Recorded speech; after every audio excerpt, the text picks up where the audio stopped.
This Sunday marks 10 years since the 9/11 attacks on the Pentagon and the World Trade Center. It's hard to believe that some of us here at BHS were only 4 years old when these attacks occurred. It is important that we remember and pay respect to those who lost their lives that fateful day.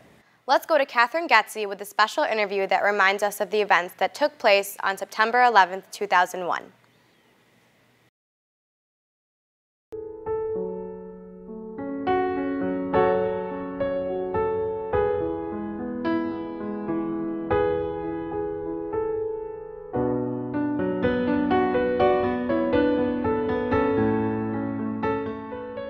Hi, I'm Catherine Goetze, and I'm here with retired U.S. Army officer Mr. Ryan Yantis. Thank you for coming, Mr. Yantis. I'll let you start us off by telling us your story. What exactly happened to you on the morning of September 11th, 2001? I was a major assigned as a media spokesman for the Army. My office was off of Corridor 6 on the E-ring in the Pentagon. And normal duty day was taking calls from the Pentagon press corps and the national media on issues about soldiers in our Army. And came out of a morning meeting, had a small TV on my desk to see what was going on in the outside world. Spokesmen need to know what's happening. And there was reports of a commuter plane having had an accident and hit one of the World Trade Centers.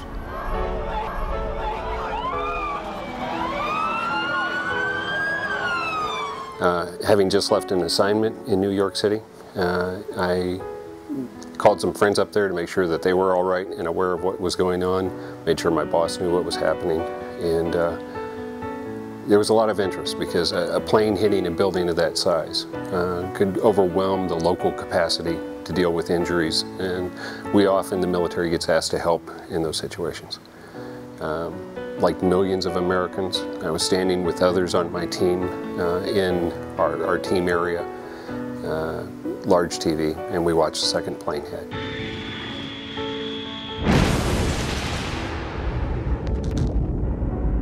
And it was at that moment that I knew that we were under attack. Turned to a young lady who was on my team, Elaine Canellis. She was 9 months pregnant, about a week away from her due date, and told her to get her stuff and go home. And she asked me, well, why? We're going to be busy today. And I said, Elaine, we're next. We're under attack, and they're going after signature targets. They're going after those things that are visible symbols of American strength and might. In the aftermath of the second World Trade Center strike, we were summoned to a meeting to talk about if New York City asks for help, what are we going to send? And again, because of my experience in New York City, I was selected to go to that meeting. And we were walking down the E-ring on the second floor. The E-ring is the outer ring of the Pentagon. And we got to the new wedge, pretty much where the plane hit. And we stood at a construction door in this hallway arguing about where the meeting was going to be held at. And the other officer was new to the Pentagon. And you have to understand, the Pentagon's got 17 miles of corridor. There are 20,000 doors, 2 million square feet of office space. And it all looks remarkably the same. So unless you know the address, you can get lost. And I told this officer, I said, sir, where are we going? And he couldn't give me the address. So we turned around, I said, let's go call. We went back and called, found out where the meeting was. Moments later, the plane hit pretty much where we would have been standing had we stayed there or gone forward. The rest of the day was spent helping people. I came up and made sure our office was cleared. I looked for Elaine. She was already gone out of the building. I started clearing offices on the E-ring towards where the plane had hit, just to make sure that folks had gotten out. The smoke, I was out in the hallway and a big roll of smoke came around the corner and there was a thudding sound from the direction where the plane had hit, and looked and said, it's time for me to get out of the building. We were missing some people. We didn't know where all of our team was. The Army Public Affairs Office was about 56 people at the time, and we had accounted for almost 40, but there were 16 missing.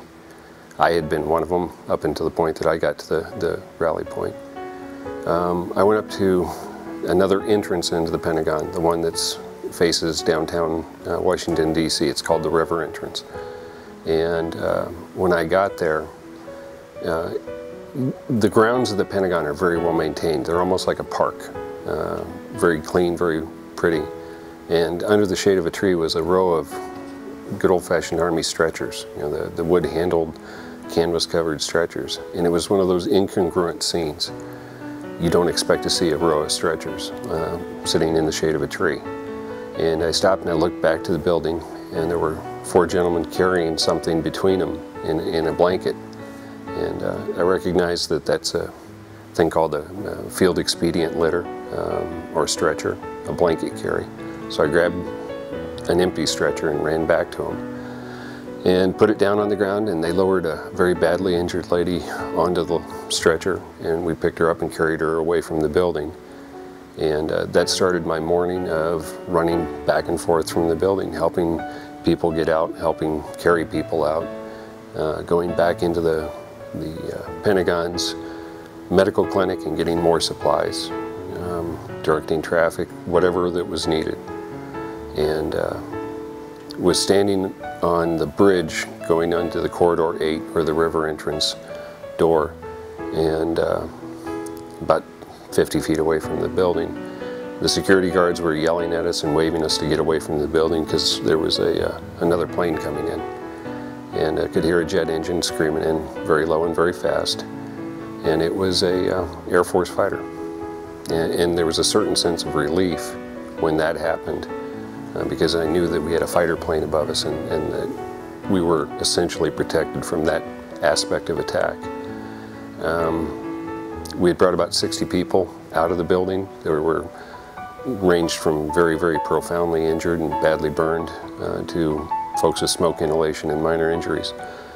Once we got ambulances back there and had everybody evacuated, we then went into the inner courtyard of the Pentagon. It's a 5-acre center area, and lined up in search and rescue teams and aid and litter teams in case we could get back in the building, which was fully engaged in flames, a lot of smoke.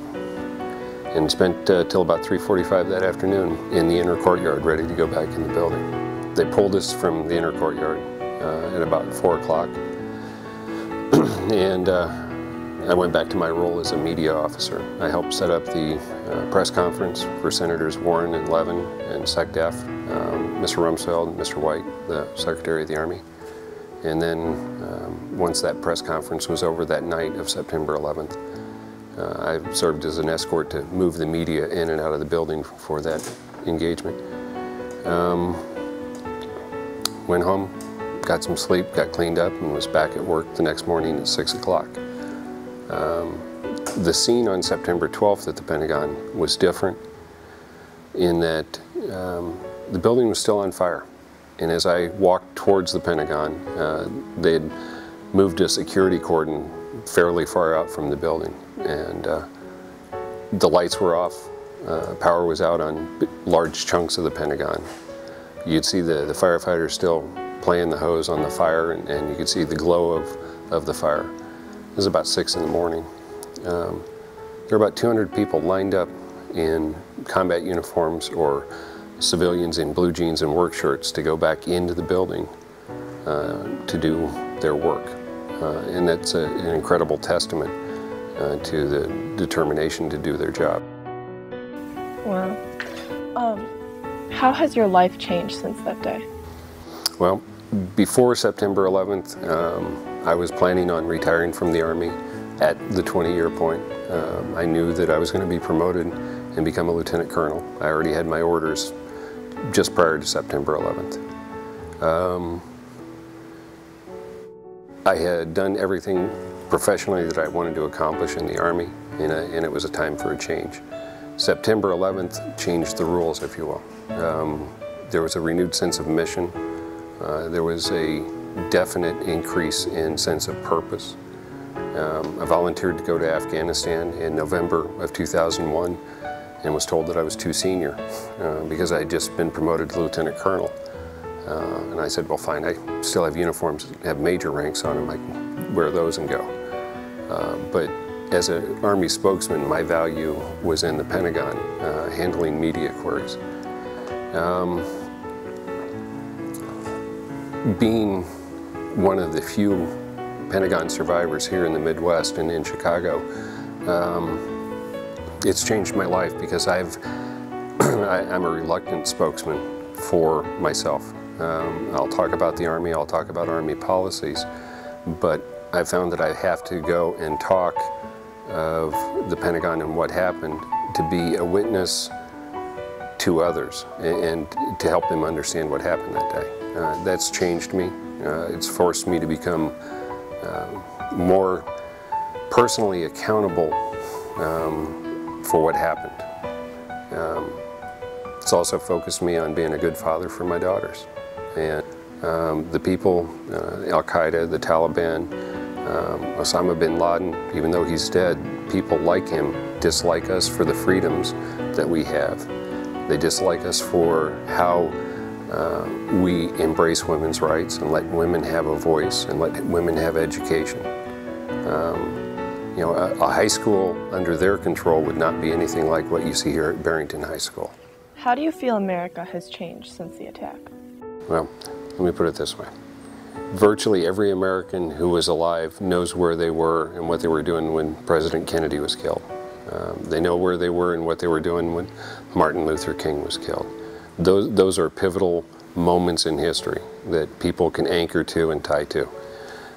September 11th is very much one of those anchor points. What do you feel is important to remember on the 10th anniversary this Sunday? I hope they pause and they reflect and they remember. We value freedom, we value life, we value self-determination, and those things should be remembered and celebrated. We should honor and remember those who fell, those first responders who went back in the building. We should also remember that even though it's been 10 years, there are those who are still suffering, whether it's from physical injuries or from their loss, and as much as possible, provide them comfort. I'd like to thank Barrington High School. The Broncos having the Military Appreciation Night, that's a very simple and heartfelt thing that makes a world of difference to veterans and those who serve. So thanks and hats off to Barrington High School for that. Well, thank you for coming and talking with us this evening. Can't think of a better thing to do. Thank you much.